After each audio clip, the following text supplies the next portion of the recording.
Welcome to Laughter and the Law, where we talk about the law with a lighthearted twist. Hey, this is Jackie Hauser with Flexner Hauser Injury Law. Welcome back to Laughter and the Law podcast. Hey, and this is Diane, her trusty office manager. She decided to bring me back. Yeah. Have you had a good week? Yeah, so been far. Busy. Oh my gosh. So busy. But that's a good sign, right? Oh, it's great. I love busy. You know, I love to get to work, make a cup of coffee, and never drink it. Oh my gosh. Yeah, I did take mine to the microwave at least 2 or 3 times this week to warm it up. I've lived off a lot of cold coffee this week. Good thing I like cold coffee. So, yeah. But it's fine. I'm not complaining by no means. It's just been busy. It is the season, and so we've met some good people this week, and hopefully can help some good people as well. But anyway, we're here today to go with a part 2 of our podcast about what the jury doesn't know, right? Yeah, for all of our faithful listeners, I'm sure. Hi, Mom. I'm sure you remember in our last podcast, we talked about several things that a jury will not know whenever they are watching a trial. And as we were talking about that earlier this week and thinking about what could be in our part 2, Jackie brought up some great points. One of the topics that we covered in the last podcast, there are some exceptions. The jury may know some things within that topic. And we thought, you know what, let's revisit that topic and talk about some things that the jury may end up knowing depending on that key word, relevance. Yeah, exactly. And let me do this as kind of a disclaimer at the very beginning of this. If you're ever sitting in a jury room and people in the jury room want to start bringing up some things that was not part of the trial, that's where you say, as a juror, that's not in evidence. For instance, you know, where does this guy live, or where's he from? We'll talk about some of those examples here. But that's not in evidence. And so you're only back there deciding what is in evidence. And if you don't know these things, there's a reason you don't know them. Now, you may be able to know them after the trial's over. You can go and sit down with any of the attorneys, and they'll love to chat with you and ask you, get into the mind of a juror. We love post-trial follow-up with jurors. But if you're ever sitting in there around with 11 other folks who've been chosen to sit on a jury, don't let folks get back there and start speculating about things that they weren't told, because there's a reason it was left out, and part of the reason is relevance, all right? Even though sometimes I want to stand on the table and dance and go, this is important and I want this in, the judge may have said, nope, it's not important, Ms. Hauser, or may have told the defense attorney, nope, it's not important, Mr. Defense Attorney, and so it's not going to get in. And you won't know about it as the jurors, but if it's not presented to you in evidence, it wasn't relevant, and so therefore it shouldn't even be speculated during deliberations. Okay. Right? All right. So that's just a little extra nugget there to kind of think about as we go through these things, and we'll give you some examples of that. Yeah. So we talked last time about relevance, and Rule 401 of the North Carolina Rules of Evidence say that only relevant evidence is admissible. It must be relevant to be admissible. Matter of fact, it says all relevant evidence is admissible. That's under Rule 402.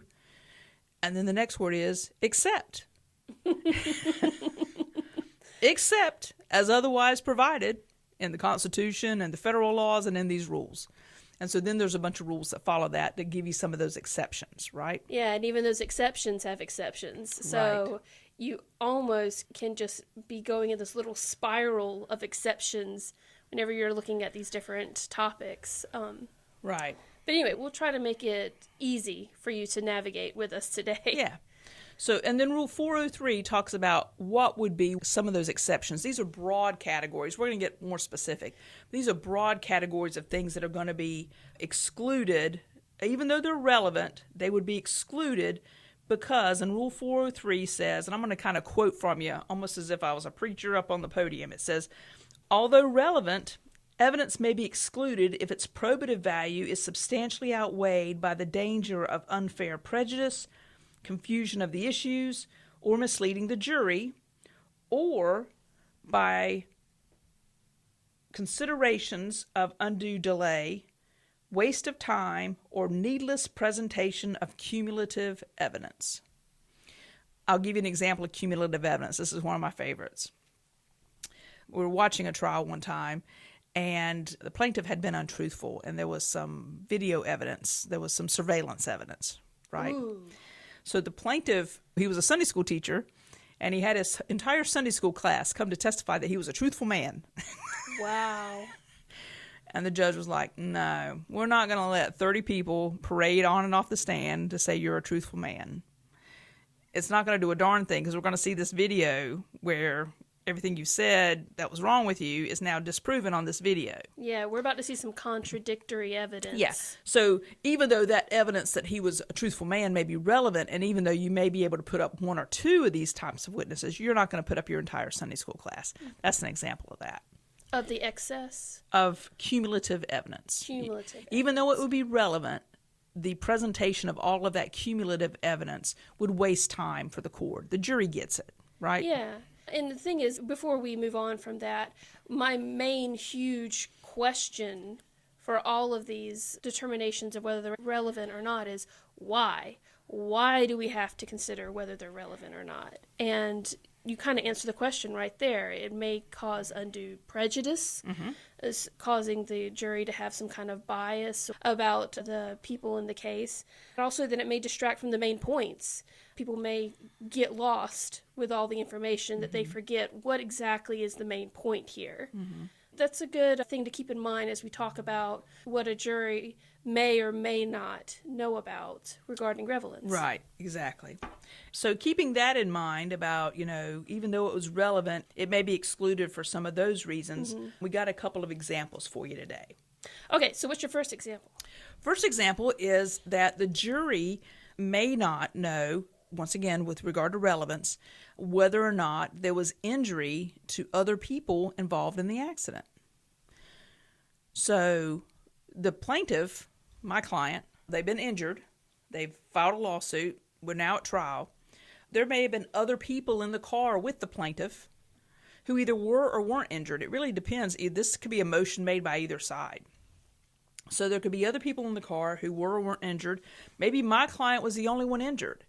And the defense attorney wants to get up and argue that and go, how come your passengers weren't injured? How come the people in the front seat weren't injured? How come you're the only one that was injured in this accident? Well, I don't want the jury to hear that. I mean, everybody reacts different. Everybody's in a different position in the car, and everybody's a different person. Everybody has a different body. Everybody has different reactions, right? The car isn't being hit from all sides either. Right. Usually. Right. So that would be evidence that we would want excluded, whether there was or was not injury for someone else in the car. Because it distracts from the main point. You were there to represent Joe Smith, not the three other people in the car. Right. And the jury isn't going to determine whether or not my client was injured by who else was or was not injured. Right. So, that would be trying to say that a baby, maybe that was not in a car seat, couldn't have been injured because I wasn't injured. Right. Right. Also, injuries aren't like sickness, Injuries are not contagious. No, exactly. Yeah. And different people react to car accidents different ways. Yeah. You and I could get in a car accident. There's 25 years difference between us. So you may walk away, and I may go, I can't walk away. I'm hurt. Same accident. Right. So that's one example, is that, anyone else in your car, whether or not they were injured, whether or not their injuries were worse, whether or not they weren't, that may not be admissible. The jury may not hear about that. The second kind of thing that goes along with that, kind of hand in hand with that, is whether or not the defendant, the person that we're suing, whether or not they were injured. And, defendants love to say, oh, yeah, I walked away. I was fine. There wasn't nothing wrong with me. They just go on and on. And that's great that you walked away, but it doesn't have anything to do with my client's injuries. Right. And so we're not going to let you get on the stand and poo-poo, my favorite phrase, and poo-poo my client's case with a comparison of you. I mean, we just had some new clients come in the office recently. They're in their 70s, and they got in a decent accident, hit by a 17-year-old. Well, of course, the 17-year-old's out there bouncing around the accident scene, and my clients can't even get out of their car.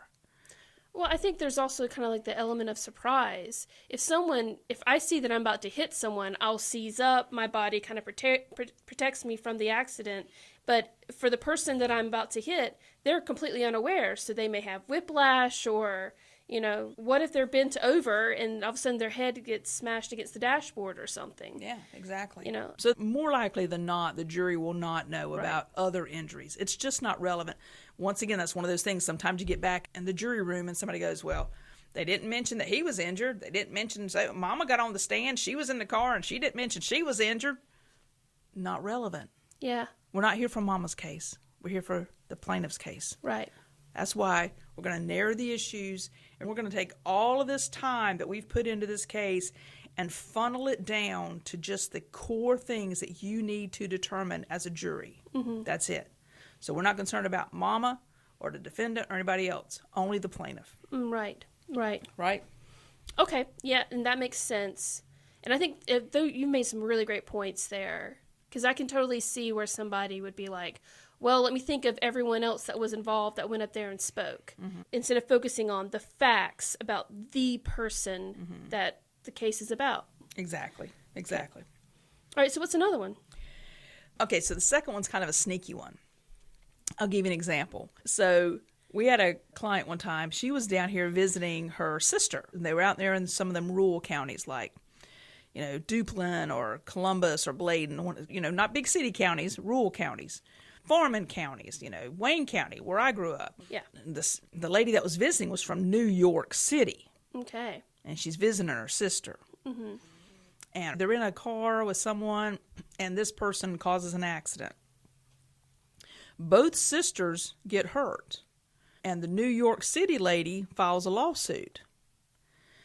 So we don't want those folks out there in that jury in that rural county knowing that this lady's from New York City. Because sometimes people have a bad impression about people from New York City. No. I know. Could it be that whole us versus them? It could be. Maybe that Mason-Dixon line divide? It could be something about North versus South. I'm not sure. Yeah. But anyway, so we made a motion because it's not relevant. Has nothing to do with the issues in the case. Where this lady's from. Can you see that? Yeah. Okay. Yeah. It could cause undue prejudice. Mm-hmm. Even if not intentional. I'm not saying that jurors just sit there and try to find things to be prejudicial about. It could be unintentional prejudice that you don't even know, So what we asked the court was to exclude any evidence about the residency of the plaintiff, who was from New York City. Mm-hmm. Now, we knew when she got on the stand, she obviously wasn't going to have a southern twang and things like that. There are plenty of transplants. And they could probably have sat there and surmised, how long has she lived here, and that let them surmise that if they choose to. Mm-hmm. But we just didn't want them to say, oh, that lady from New York City's come down here and trying to sue our people. Right? Trying to cause some drama. Right. Mm-hmm. So you're not going to know sometimes. Sometimes it doesn't matter. Mm-hmm. But in that kind of situation, it did matter. We thought it did. We thought it could be an issue. Mm-hmm. And so the court excluded that kind of evidence. I think that would go along the same lines of the residence of the attorney, too, that would be representing. Exactly. A lot of times whenever insurance companies hire defense attorneys to come and try cases, those defense attorneys, as we say, ain't from around here. So, those defense attorneys come down here to Wilmington and Columbus County and Whiteville and Elizabethtown, and they come down from the big city. They come Charlotte and Greensboro, and they come from Raleigh. And so they come from these big cities, and now they've started getting sneaky on us. Let me tell you what they've done. They've started opening up little tiny offices in little tiny towns where they have, I don't know, some temp person that they hire to sit there in that office so they can say, they'll even do this sometimes for trials. They'll just open up a temp office and say, oh, yeah, I'm from New Hanover County. I'm from Wilmington. I got an office around the corner. You've got a workspace you're renting for 30 days is what you've got. You're not local. Because you think, that this jury's smart enough to figure out, why is this guy from Greensboro down here in New Hanover County trying this case? Mm-hmm. Could it be that the insurance company that's in Greensboro hired him to come down and try this case. Mm-hmm. Or you may just never know. The attorney may make a motion, my residency and where I'm from. The other attorney isn't going to make a big deal out of that or mention that, Mm-hmm. you know. And so, of course, juries can go home, and although they're instructed not to, they can always go home and look it up on the internet, even though they're instructed not to do stuff like that. And we're not saying that every single juror has this small town mentality of an us versus them kind of thing. It's not that. It's just that there could be that implicit bias where they're not even aware that they have that racks up against the person in the trial. Right. So that's one issue where it would help the defense if the jurors don't know that this defense attorney isn't from around here, Mm-hmm. that he's just coming into town to try this case, and the next week he'll be in a different town trying another case. Yeah, it also works out for you with your client who is from out of state. Back to the plaintiff being Yeah. from out of state. Yeah, that certainly worked out as well. So, I mean, you're not going to find that in the rules other than under the relevancy rules where, before trial, before the jury ever even shows up, we're going to have a day of motions and have things like this kind of sorted out. And the judge will rule, whether or not this is or isn't admissible. Yeah, but it's not a hard, you will never know. It's just you may not know. Like I said, the theme now is you may not. Yeah, correct. Based on relevancy. Based on the relevancy. Based on whether or not it's a waste of time, prejudicial, cumulative, those kind of things that we talked about a little while ago. Oh, yeah. Okay, so what's another one? I got 2 more good examples. And I hope you got some good stories to go with them. Okay, I'll try. Well, With your 20-plus years. 20? Only 20? Okay. I said 20-plus. Okay. Good for you. Is it closer to 30? We won't go there. All right, so what's another one? It may not be relevant about the defendant, the one who caused the accident. It may not be relevant about their driving history. Their driving record may not be admissible. See, but I think that would be valuable information for the jury. It almost seems to me like a no-brainer. You need to have that as evidence. So what are some requirements to make it relevant or to throw it out as not relevant? Well, it can be a two-edged sword. I mean, if my client has a bad driving history, I also may want that excluded. Mm-hmm. So whether you're plaintiff or defense on this one, what we're trying to do is prevent implying to the jury that because they've had these prior problems in their driving history, that then it would lead the jury to believe that they could cause an automobile accident. That they contribute to the overall accident. Right. Okay, so... And a good example of that would be, Yeah. let's say that the defendant caused the accident. The defendant's the one that we're suing. The plaintiff is the one that was injured. Mm-hmm. I always think of plaintiff personal injury. That's always the person's been injured. Mm-hmm. And the defendant went ahead and admitted that they caused the accident. So they've admitted liability. Mm-hmm. At that point, if we're going to bring up the driving history, then it's really just kind of beating a dead horse. I can see that. Okay. Yeah. Now, the place where we may get the driving history involved is if this is a DWI case, let's say, Mm-hmm. and maybe they pled guilty to the DWI, but they've had 2 others. So there's a pattern there. Right. So at that point, we're also talking about punitives and some other things as well, so we're kind of piling on. But at that point, I can almost guarantee you the driving history is going to be an issue. It is not cumulative evidence. It is going to be an issue. It is relevant because we want the jury to know that, because they're going to have to determine damages and punitive damages. I vaguely understand what you mean when you say damages and punitive damages, but can you just take a second and explain? Yeah. Generally, whenever you file a lawsuit, you're looking for what we call compensatory damages. You're looking to be compensated for your injuries and damages. You want your medical bills, your property damage, your pain and suffering. Right. Okay. Those are compensatories, and that's what everybody's looking for generally, right? Okay. If it's an egregious, if it's willful and wanton, if it's DWI, which is egregious, careless and reckless driving, if it mounts up to some of those things, there's a different level of negligence in that because it's almost intentional. We consider DWIs intentional. Then we can recover for punitive damages, which are considered punishments. So you can recover for your compensatories, and then you can recover for punishment, is to set this person up as an example so that other people can go, ooh, I see what happened to them, and I don't want that to happen to me. Okay. So a driving history could be a great tool whenever you're looking for punitive damages. Correct. You asked me before we started recording, I was talking to you about this one in particular, and you said, so why do I order all those darn driving histories? I do order a lot of driving records. You do. And here's a reason. Because a lot of times, even if I can't use them at trial, I can use them in settlements. Ah. So, for instance, we had a case not too long ago where the accident wasn't that bad. You know, I no broken bones or fatalities, but the guy was just, you know, he was careless, and it wasn't a careless and reckless. He was just careless in driving his vehicle and wrecked into my client and caused her injury.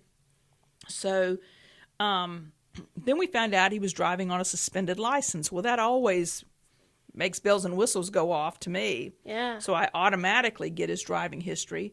And his driving history he's probably got about 6 or 7 pages. And he doesn't care what you charge him with. He's not going to show up to court. So he's got like dozens of FTAs, or failure to appear. Ooh. Failure to appear, failure to appear, failure to appear.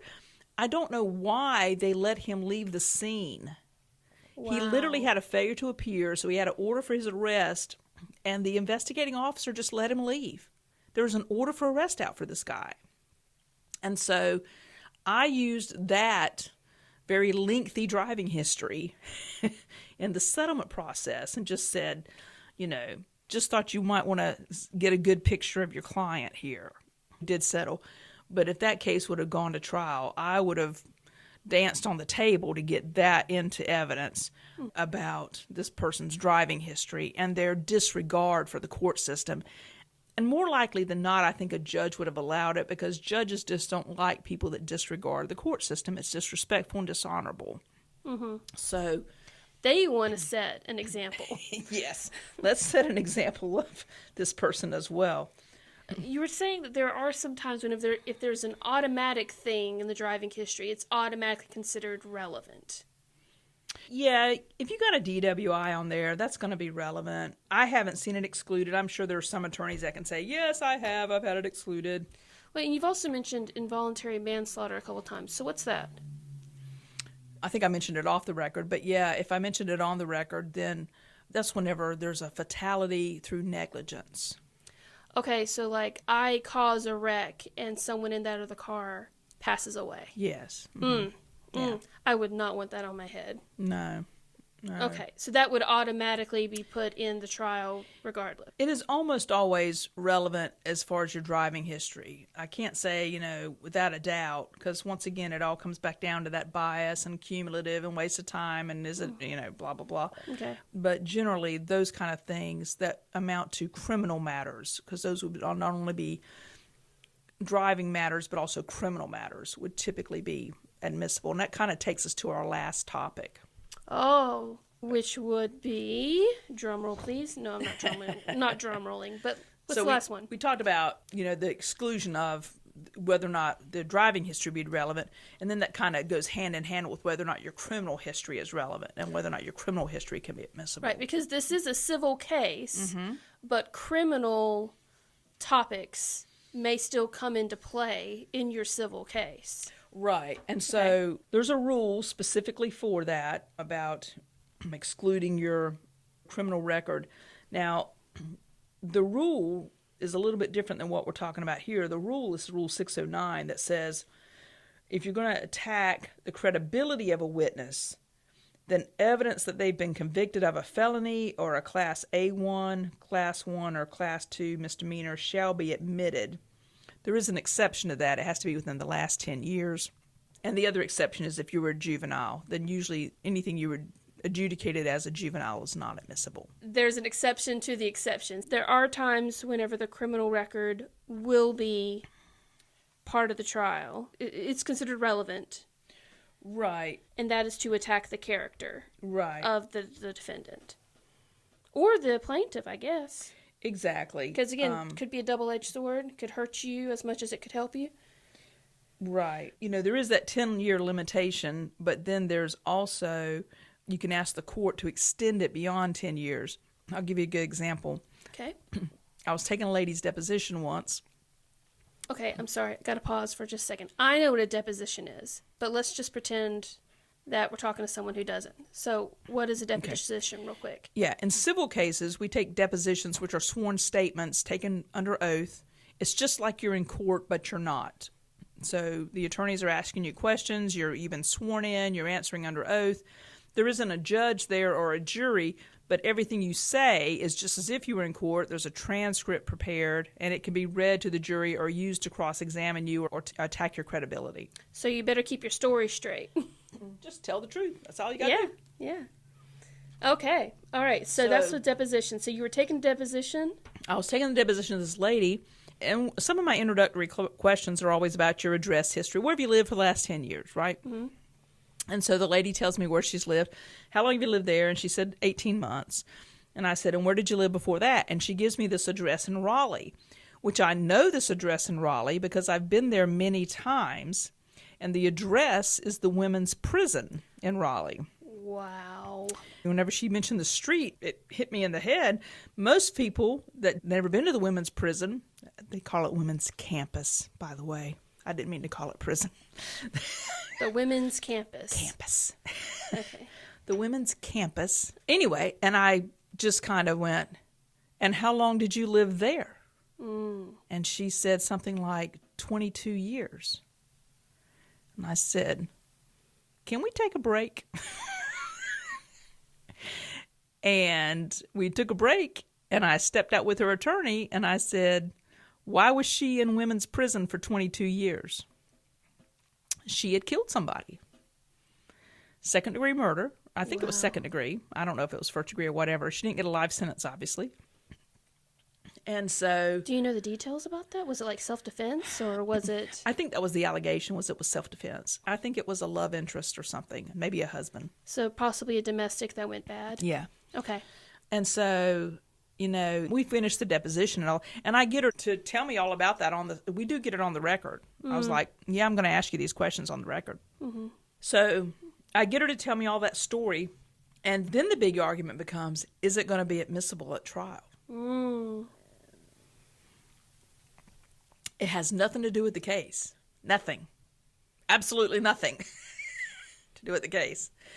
But man, do I want it in. Wow.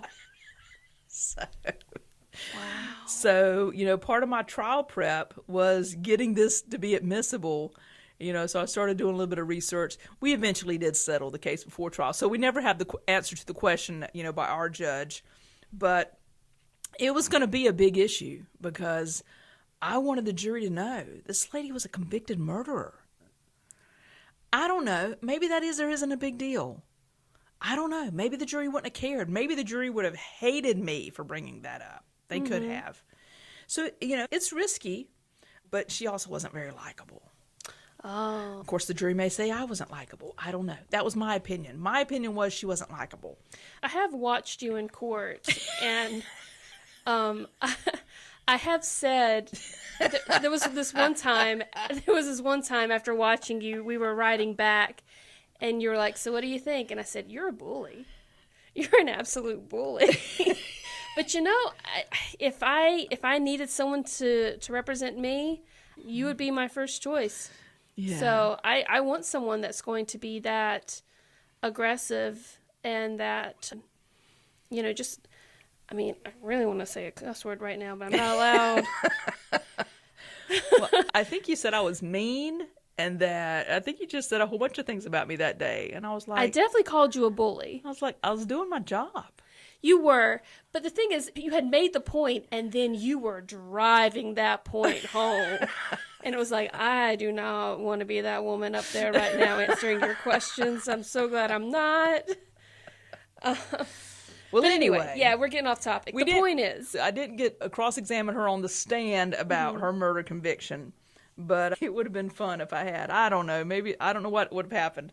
But that's just one example of, typically, your criminal record isn't admissible unless it's with regard to a felony conviction. It has to be a conviction. If you weren't convicted, not admissible at all. So you can have a lot of things on your criminal record that were dismissed. You know, I'll give you an example. Some of the assault charges, assault with a deadly weapon. So, you know, these women go out, they get beat to a pulp, and then they dismiss the charges or they drop the charges. And so it gets dismissed, and so it's never admissible. But yeah, typically, obviously, the whole purpose of that is to attack the credibility of the witness. And you can attack the credibility based solely on the fact that they're a convicted felon, or they've a class 1 or class 2 misdemeanor is a high misdemeanor. It's just below a felony. Okay. Do you got any other story examples, or should we wrap up? I got one more. Okay. All right. One make more. Make it good. This is worth the price of admission. Okay? Okay. All right. Hang on to your hats. And once again, this goes back to relevance. And I've seen this happen before because I hear people come in sometimes and they've been hit by somebody driving a Mercedes, or they were driving a Tesla. What's some of the other expensive cars? A Maserati, BMW. Lamborghini. Yeah. Well, we don't see many Lamborghinis around here, but anyway, hit by somebody with a nice car, you know. Of course, nowadays, any car's a nice car because cars are expensive. Oh, yeah. But so you get hit by somebody with a nice car, and I go, yeah, they were driving that Mercedes or that Porsche. Hit me in the rear with that Porsche or that Jag. Or that Range Rover. Ooh, yeah. Those people got money. Never going to come into court. Never going to hear it. Not going to hear it. These people, whether or not these people are wealthy, whether or not they're poverty stricken, not admissible in court. It is not relevant. You can clearly see how that's not relevant and how that could be prejudicial, right? Right. Okay. So that's a do not know. That's not a may not know. Well, they may not know. I mean, there's no rule about it except for the relevance rule. Okay. If nobody makes that motion, then it may come in. Okay. But, like, for instance, if I'm representing the plaintiff and my plaintiff gets hit by somebody driving a Porsche, I'm going to say the word Porsche 3,000 times during the course of this trial. And so whenever you got in your Porsche that morning, where were you going? And then you drove your Porsche so-and-so, and then you did what with your Porsche? And what color was your Porsche? And when did you purchase your Porsche? And blah, blah. I'm going to say Porsche a lot. I may not mention their wealth, but I'm going to say Porsche a lot. So it may or may not. It's under that relevancy thing. Is it prejudicial? Is it not? Now, I don't think the defense attorney can keep out the name of the car that struck my plaintiff. Especially if it's on the crash report. Exactly. That is a fact. You know, it's a fact important to the case. But, you know, another example is the opposite end of that spectrum is, unfortunately, so many times people are poor and they don't have the money to do. I'll call them up and I'll say, have you been to the doctor? You know, they've gone to the emergency room, and then they'll come in, they'll meet with me, and I'll say, you need to get to a doctor. You need to go to the chiropractor. You need to follow up. They're still injured. Follow up. And I'll talk to them 2 or 3 weeks later, and they'll say, I don't have the money to go to the doctor. Now, I'm not going to get into all that and what we do about that, but I tell them, that's not an excuse. We can't use that as an excuse at trial. We can't use that as an excuse with settlement. We can't say, oh, hey, insurance company, pay us a whole bunch of money. We didn't go to the doctor anymore, but, you know, we're really hurt. Yeah, it's because we couldn't afford to. So go ahead and pay us so we can go to the doctor. Right. And that's just not the way it works. You know, and even in the past 30 days, I had a fella come in who had had an accident. It had been like over 2 weeks since the accident. He was telling me all kinds of things that were wrong with him. And I was like, but you got to get to a doctor. I mean, he hadn't even, you know, had any treatment. I said, clearly, I can see you have issues. You know, you're struggling. You're struggling with movement. You're struggling with all kinds of things. But you've got to go to a doctor. There's got to be a paper trail. Yeah. And he was like, well, I said, and I tried to explain to him, you know, we've got to have evidence. And he goes, well, my word is my evidence. Not. No, it's not. No, it's not. And the fact that you can't afford to go to a doctor isn't going to be admitted. We're not going to be able to tell the jury, I couldn't afford to go to the doctor. Yeah, and if you do go to trial, it's going to be anywhere from 1.5 years to 2 years from now. You may have recovered from your injury, so it's not like you can sit there with a cast still on. You're going to look great. Yeah. Yeah, you're going to recover. And that's a lot of times what we tell people. My client today isn't what my client looked like 2 years ago or a year and a half ago. Yeah. But the wealth or the poverty of either party is typically not admissible. Now we have to make motions about that. Mm-hmm. But that's another example, kind of like with what a jury may or may not know. Yep, exactly. Okay. Wow, well, that was a lot. I feel like I've learned so much today. Okay. I think next time we're going to talk more specifically about some of these rules of evidence, kind of wind up this 3-parter with things that the rule specifically excludes. Yeah. So stay tuned for that. That's going to be a lot of fun. Hope so. Well, it's always fun with you, Jackie. The bully. Yeah. All right. Well, thank y'all for listening in. If you have any questions about anything we talked about today, let us know. Yeah, we'd love to hear from you. Thanks. Bye. Hey, thanks for listening to Laughter in the Law, where we talk about the law with a lighthearted twist.